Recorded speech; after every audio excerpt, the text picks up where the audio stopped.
Hello friends, कसे आहात तुम्ही? तर नक्की कमेंट बॉक्समध्ये नक्कीच सांगा. तर चला, आपण आज बघणार आहोत जी कविता आहे तिचा भावार्थ आणि तिची प्रस्तावना. तर आपण पहिले प्रस्तावनेकडे जाऊया आणि नंतर भावार्थाकडे जाऊया. तर जी काही प्रस्तावना आहे मी तुम्हाला वाचून सांगतो. आम्ही चालू हा वारसा या कवितेतून जगदीश केबुडकर यांनी आपल्या आयुष्यात गुरुचे महत्त्व सांगितलेले आहेत. गुरुच्या शिकवणीतून सद्गुण पाणवून गुरूंनी दिलेले अमूल्य ज्ञान पुढे अखंड ठेवून ज्ञान प्रसार करू असे आश्वासन करून आपल्याला सांगितलेले आहेत. जे काही या कवितेचे कवी आहेत जगदीश केबुडकर यांनी आपल्याला सांगितलेले आहे की जे काही ज्ञान आपल्या गुरुजींनी दिलेलं आहे आणि ते गुरुजींचं महत्त्व आहे ते आपल्याला या जगदीश केबुडकर यांनी सांगितलेलं आहे. या कवींनी की यांनी असं सांगितलं की गुरु म्हणजे काय. तो गुरु म्हणजे हितचिंतक, गुरु म्हणजे माऊली, गुरु म्हणजे पिता समान, म्हणजे असं आहे. म्हणजे त्यांनी गुरुची एक नवीन परिभाषा तिथं एक सांगितलेली की गुरु एक पहिले असे व्यक्ती होते की पहिले जेव्हा गुरुकुल पद्धत होती तेव्हा तेच आई होती, तेच पिता होते, तेच सगळं काही होते. सगळं जर कोणाला लागलं असेल तर ते जे आपलं मेडिकिट म्हणतो आपण त्याला तर आपण जे गुरु होते ते लगेच धावत जायचे आणि त्या जे काही त्यांच्या शिष्याला लागलं असेल तर मग त्या शिष्याला जिथं दुखत असेल तिथं ते मेडिकेट करायचे, जे काही त्याला सावरून घ्यायचे आणि जर त्याचं काही चुकलं तर त्याला पिता समान त्याला बोलायचे, त्याला पिता समान सांगायचे, रागवायचे की असं नको करू, तसं कर, तसं आईसारखं ते समजून घ्यायचे की आणि शिक्षकासारखं ते सांगायचे की आता ही तर तुझी चूक झाली पण याच्या पुढे ही कशी टाळायची हे गुरु सांगायचे. ही परिभाषा आपल्याला कळलेली आहे. म्हणजे परिभाषा नाही, प्रस्तावना कळली आपल्याला जी कवी काय म्हणतात हे. चला आपण कवितेचा भावार्थ म्हणजे काय. भावार्थ म्हणजे कवी जी कविताची जी रचना करतो त्याला कवीच्या म्हणजे आपल्याला जे समजलं आहे आणि कवीला काय म्हणायचं आहे हे दोघे मिक्स करून ते आपण उतरवायचं. जसं आता मी लिहिलेलं आहे, कवी म्हणतात गुरुने आम्हाला घडवले, आम्हाला ज्ञान दिले, हा त्यांनी दिलेला ज्ञानाचा अनमोल असा ठेवा खजिना आम्हाला वारसा स्वरूपात जतन करून पुढील पिढ्यातील पोहोचवत राहू झालंय. तिथं हे राहू आहे पण ते राऊळ झालं, ते तेवढी एक मिस्टेक आहे माझी, तेवढं तुम्ही क्लिअर करून घ्या. ज्ञानाचे हे प्रत आम्ही पुढे कायम पळत राहू. म्हणजे मी कसं लिहिलंय की जे गुरु काय आहेत, गुरूंनी जे मला म्हणजे शिकवलेलं आहे, जे आपल्याला शिकवतात ते मी लिहिले. आणि जे काही गुरुने दिला ज्ञानरूपी वसा आम्ही चालू हा पुढे वारसा जे आहे मी शेवटी लिहिले. जसं ज्ञानाचे हे प्रत आम्ही पुढे कायम पळत राहू हे मी असं लिहिले. म्हणजे कवितेची भावार्थ म्हणजे त्याचा भाव आणि अर्थ, त्याच्या नावातच त्याचं भावार्थ आहे. हे असं लिहायचं तुम्हाला. मी जर अजून तुम्हाला जर कसं समजू, ज्यांना समजलं असेल त्यांनी थोडं पुढे आपली व्हिडिओ करा. ज्यांना नाही समजलं मी त्यांना सांगतो परत. जे काही गुरुने जे दिलेले आहे ज्ञान ते मी इथं खाली लिहिलेलं आहे. जसं कवी म्हणतात गुरुने आम्हाला घडवले, म्हणजे मी कवीचं नाव टाकले आणि मी माझ्या मनाचं लिहिलंय. म्हणजे कवी म्हणतात गुरुने आम्हाला घडवले, आम्हाला ज्ञान दिले, हा त्यांनी दिलेला ज्ञान अनमोल असा ठेवा खजिना आम्हाला वारसा स्वरूपात जतन करून पुढील पिढ्यांतर पोचवत राहू. ज्ञानाचे हे प्रत आम्ही पुढे कायम पळत राहू. हे मी असं लिहिलंय. म्हणजे कसं इथं पहिले मी माझ्या मनाचं टाकलं. मग शेवटी जी मी पहिली लाईन बघितल्या की काय म्हणणं काय त्या लाईनचं. मग मी त्या लाईन थोड्या डेफिनाईट केल्या आणि मग ते लिहिल्या. हे असं मी लिहिलेलं आहे. यालाच भावार्थ म्हणतात. तर चला आपण दुसऱ्या लाईनकडे जाऊया. पिता बंधू स्नेही तुम्ही कल्पवृक्षातली सावली, तुम्ही सूर्य आम्ही दिला कवडसा. हे जे आहे ही कविताची लाईन आहे. आपल्याला तर असं म्हणून काही चालणार नाही. आपल्याला पटपट जावं लागेल. घाई नाही करायची. हळू सशापेक्षा जाण्यापेक्षा कासासारखं जाऊ आणि तेच जाऊ. तर चला आपण बघू. गुरु आमच्यासाठी माता पित्या समान आहेत. तेच आमचे हितचिंतक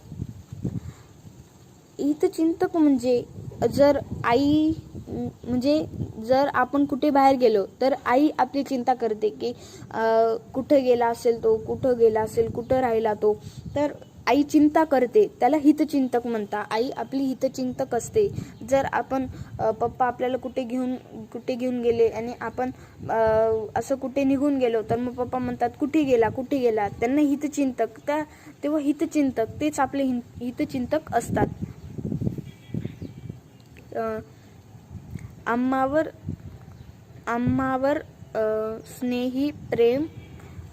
स्नेही प्रेम माया बरसवणारा आहेत. गुरु कल्पवृक्षाच्या समान आहेत.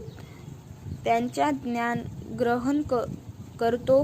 गुरु आदर्श व्यक्ती व समाज घडवण्याकरता आपल्या विद्यार्थ्याची जडणघडण करतात. गुरु म्हणजे जणू ज्ञानरूपी सूर्याचा त्याच्याकडून आम्ही ज्ञानाचा कवडसा प्रत्य करतो. म्हणजे जे काही आपले जे गुरु आहेत ते आपले हितचिंतक आहेत. पहिली बघा गुरुकुल पद्धत होती. जेव्हा एकदा जर मुलगा शाळेत गेला तर मग तो गुरुचा होऊन जायचा. गुरु त्याची आई, गुरु त्याचे वडील, गुरु त्याचे हितचिंतक, गुरु त्याचे स्नेही. गुरु त्याला प्रेम द्यायचे, गुरु त्याला काम करायला सांगायचे. म्हणजे ते काम पण करायला सांगायचे आणि तेवढंच प्रेम द्यायचे. तेव्हा खूप वातावरण एकदम कडक राहायचं. तेव्हा त्यांना संस्कृत सोबत म्हणजे जे काही ज्ञान असेल ते पूर्ण द्यायचे. त्याच्यासोबत त्यांना जे काही लाठ्याकाठ्या असतात, जे काही युद्धाला जे सैनिक असतात, कसं त्यांचं संरक्षण करायचं हे पण शिकवलं जायचं. त्याच्यानंतर आपण हे बघू म्हणजे गुरुकुलच्या पद्धत आपण ती सोडू आणि आता जी पद्धत आली ती पण गुरुकुल पद्धत असते. कारण आपण जर एकदा जर शाळेत गेलो तर मग आपण पण आपल्या गुरुजींचे होऊन जातो. गुरुजी आपल्याला मारतात, बोलतात. आपल्याला ते आपल्या चांगल्यासाठीच बोलत असतात की आपण काही होमवर्क केला नाही तर गुरु आपल्यालाच बोलतात, गुरु आपल्यालाच मारतात की नाही. त्यांचा याच्यात काहीच फायदा नाही आहे. ते काही त्यांच्या स्वतःसाठी मारत नाही, पण ते आपल्याला घडवण्यासाठी आपल्याला मारतात. की तो एक ठसा लागून जातो की मी अभ्यास केला नव्हता म्हणून मला माझ्या गुरुजींनी सांगितलं होतं की तू जर अभ्यास करशील तर तू मोठा होशील आणि जे काही गरीब आहेत तू त्यांना मदत करशील आणि तू त्यांना नोकरी देशील, असं मोठं होऊन असं गुरुजींनी सांगितलंय. जे काही गुरुजी आहेत ते एक सूर्य आहेत. सूर्याच्या रूपात त्यांनी आपल्याला एक प्रकाश दाखवला. जे काही आपल्या वाटेमध्ये अंधार होतं, जेव्हा पहिलेचे लोक अशिक्षित होते तेव्हा गुरु समोर आले आणि गुरूंनी ज्ञान दिलं. ते लोकांना ज्ञान पटलं आणि ते लोकांनी ज्ञान घेतलं. म्हणून आज आपण इथपर्यंत आलो आहोत. म्हणून आपली शाळा एवढी पुढे आहेत. म्हणून आज मुलीही शाळेमध्ये जाऊ शकतात आणि आज नाही मुलींमध्ये भेद आहे, नाही मुलांमध्ये भेद आहेत. दोघी समान आहेत. हे आपण आता तिसऱ्या कडे जाऊया. जिथे डॅश डॅश डॅश डॅश व्हावा तसा. हो काय मेसेज आला होता, जाऊ द्या, आपण आपल्या टॉपिककडे जाऊया. विद्यार्थी घडवण्याच्या ज्ञानात गुरु स्वतःला सोकून देतात. कलाचे ज्ञानरूपी बीज आज अंकुर होऊन त्याचे वेतील रूपांतर होते व त्याला सुंदर फुलं लागतात. ज्याप्रमाणे बी हे फुलांनी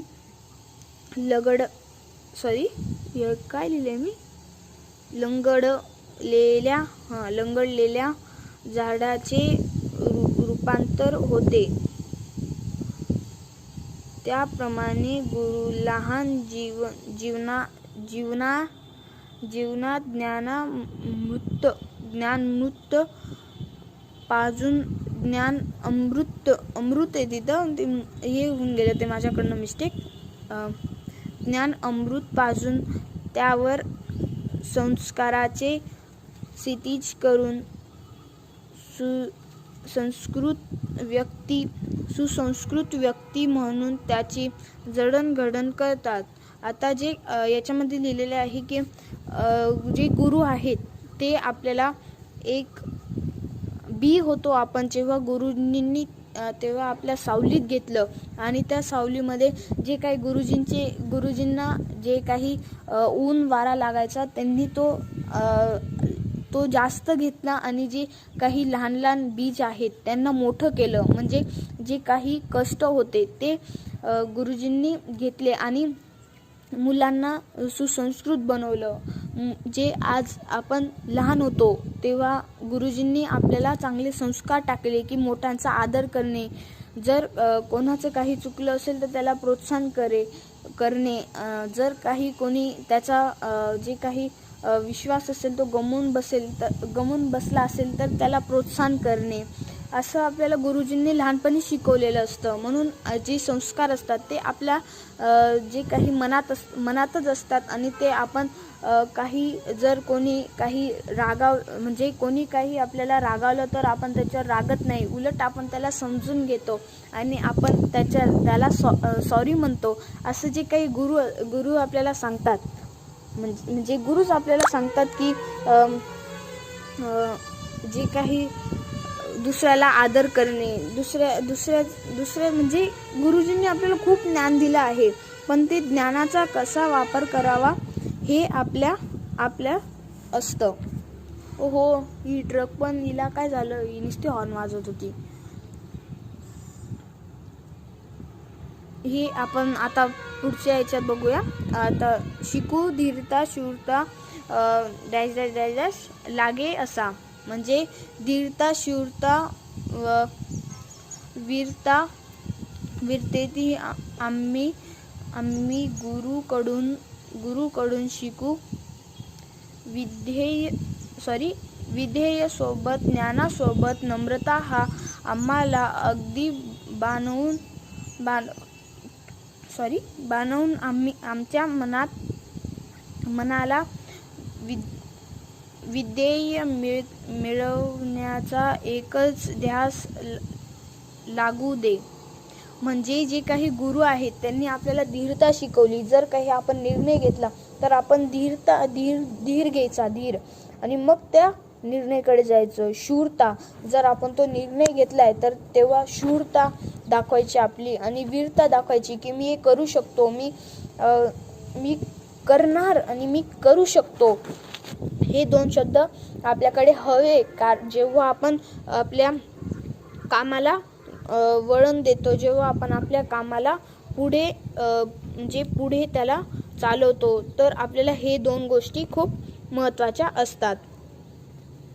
जे काही आपण जे काम करतो ते दोन लोकांना जर विचारलं तर मग दोन लोकांचे नवीन विचार आपल्याला कळतात. कोणी निगेटिव्ह सांगेल, कोणी पॉझिटिव्ह सांगेल, पण निगेटिव्ह पण बघायचं आणि पॉझिटिव्ह पण बघायचं. म्हणजे फायदे पण बघायचे आणि तोटे पण बघायचे, की मी जर हा निर्णय घेतला तर मग याच्याने मला काय फायदे होतील आणि काय तोटे होतील. जर मी तुम्हाला जर असं सांगितलं की तुम्ही आपण तो नंतर टॉपिक डिस्कस करू जेव्हा आपण शेवटी जाऊ तेव्हा, म्हणजे पुढच्या व्हिडिओमध्ये. कारण ही व्हिडिओ खूप मोठी होईल, कारण याच्यामध्ये मी एक्सप्लेन पण आणि थोडं रीड पण केलेलं. म्हणून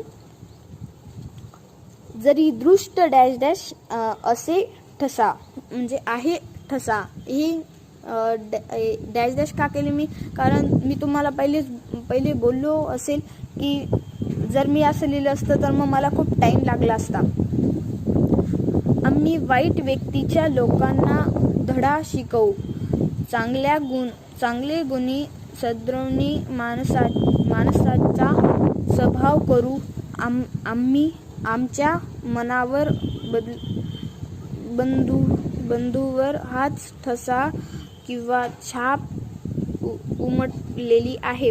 आता जर काही वाईट लोक, जे कोणी दारू पित असतील, जे कोणी सिगारेट फुकत असतील, म्हणजे जे वाईट वळण आहेत, तर मग ते लोक आपल्याकडे येतात आणि ते आपल्याला सांगतात. तर मग आपण त्यांना प्रत्युत्तर करायचं नाही आहे, तर आपण त्यांना असं सांगायचं आहे की जर त्यांना समजून सांगायचं आहे, त्यांना धडा शिकवायचा आहे की जर तुम्ही असं केलं तर तुमच्या परिवारावर काय होतं आहे. जर तुम्ही किती कष्ट घेतायत तुम्ही, म्हणजे तुमची आई काही असेल वाईफ तर किती कष्ट घेतायत, आणि तुम्ही जर असं ते पैसे उडवत असणार मग त्याला काहीच मजा नाही आहे, तर तुम्ही तुमचंच नुकसान करता आहात, असं आपण त्यांना सांगू. आणि जे काही प्रत्युत्तर करणे हे आपल्या याच्यामध्ये नको पाहिजे, की आपण जेव्हा लोकांना प्रत्युत्तर करतो तर मग तोही आपल्याला प्रत्युत्तर करतो आणि आपण मग त्याला प्रत्युत्तर करतो. मग जे काही त्याच्यात आणि आपल्यात काहीच फरक राहत नाही, मग दोघी गाढवच असतात. म्हणून एक जर गाढव असला तर मग दुसरा माणूस पाहिजे आणि त्या गाढवाला कामाला लावायला पाहिजे. तुझी त्याग डॅश डॅश भल्या माणसा, म्हणजे जे काही थांबा मी तुम्हाला रीड करून सांगतो. हे गुरु तू विद्यार्थी घडवण्यासाठी केलेले अखंड तपश्चर्या मना एक मिनटं सॉरी कुठे गेलं मेहनत त्याग फळाला येईल. तुझे नाव 10 दिशांना पसरेल.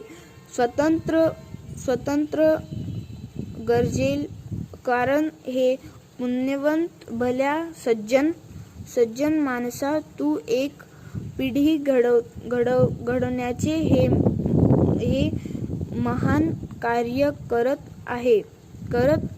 आहेस. हे इथं हे नका लिहू, कारण माझ्याकडनं ते लिहिलं गेलं होतं. तुझी त्याग डॅश डॅश हे भल्या माणसा, हे नका लिहू. एवढा एक स्क्रीनशॉट काढून घ्या वाटल्यास तुम्हाला जर काही हे असेल तर. मी तुम्हाला सांगतो, एक्सप्लेन करतो मी तुम्हाला.